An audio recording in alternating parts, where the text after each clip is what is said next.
be more reliable, but also it would allow, when the trains come up to Felixstowe, go from Felixstowe up to Ipswich and then go off to London, it would allow much quicker service for that, and also allow the passenger service to be more resilient as well. So everyone would be a winner. Admittedly, it's not cheap, but nevertheless, I think it's an important thing that can be achieved in a reasonable time frame. Of course, we have greater ambitions for the Felixstowe to Nuneaton to be electrified the whole way. We know that the government has committed to hundreds of miles of electrification, and the Midlands spine is a very important part of that. But I am pressing the case that I do actually believe the Felixstowe stretch is probably more important to the country than the Southampton Port stretch, and I will continue to make that case. The rail, no doubt, is one of the best ways to try and alleviate the amount of, to put more onto the rail, as it would be good for the environment. I recognise the thing about coastal shipping. I share the Honourable Lady's disappointment. It hasn't really worked out as well as perhaps people would hope. But as was put to me by some of the local shipping lines, there's no doubt that road and rail are simply more reliable.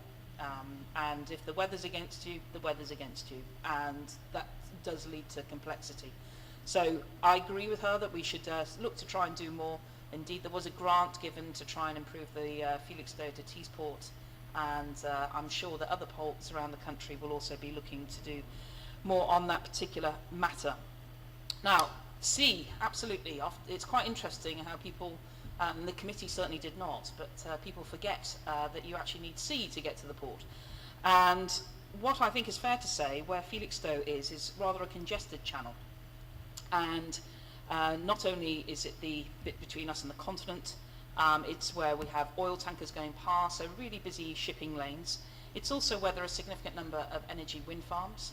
It's also where the interconnector comes from the continent from Belgium into the UK for electricity, and it will continue to be a busy shipping lane alongside some of the potential wind farms. A 7.2 gigawatt farm is under preparation called East Anglia Ray, and that inevitably is going to lead to some congestion, as well as all the other things that have to happen at sea. So I just want to say particular thanks to Harwich Haven Authority. I think they are good stewards of that area. They continue to invest in dredging. I know there have been some other particular issues that they've had to face, but overall I think they've done a good job. And then we come on to marine planning, and I think the government refers to in the report the East Inshore Plan. I've had the chance to meet the MMO, Mrs. Brooke, and to discuss in further detail my concerns about aspects of the plan. And possibly, controversially, at a macro level, was the designation or potential designation of the area as a marine, an MCZ.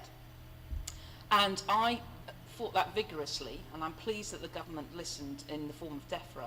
But this was very worrying to both the port, to the Harwich Haven Authority, and to other local businesses because of their concerns about the blanket designation that would have come from being designated as an MCZ. Now, Felixstowe has got plenty of environments around it, thank you very much. It's got the Trimley Marshes that were redone, the Langard Point and Langard Fort. Birds, apparently, there are loads of birds that come to Felixstowe. Apparently they like going on the cranes, before, having a rest before they go on to the rest of their journey, and they're attracted by the lights and so on. But I've been in a previous debate in this place, in this chamber, when we discussed the issue about Southampton, and there was legal action between the ports.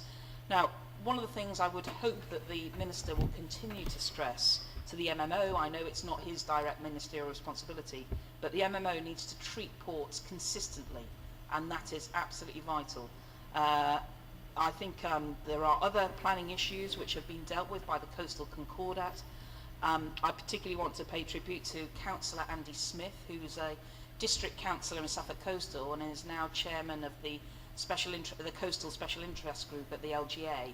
It is important that the land planning, combined with the sea planning and the Environment Agency and Natural England, that they do need to work more harmoniously together, and I hope the Coastal Concordat will be a great success.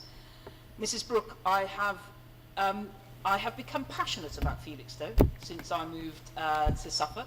It is a wonderful town and a vibrant industry, and I really want the port to continue to be a success. That's important not just for Suffolk, it's important for the country.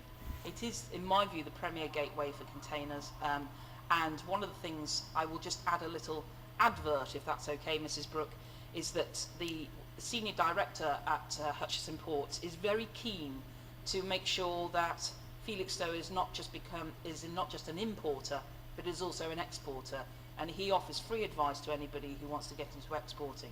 And of course, he doesn't make it conditional that you go out through Felixstowe. I want to stress that, but it is important to make sure that these are our connections to the rest of the world.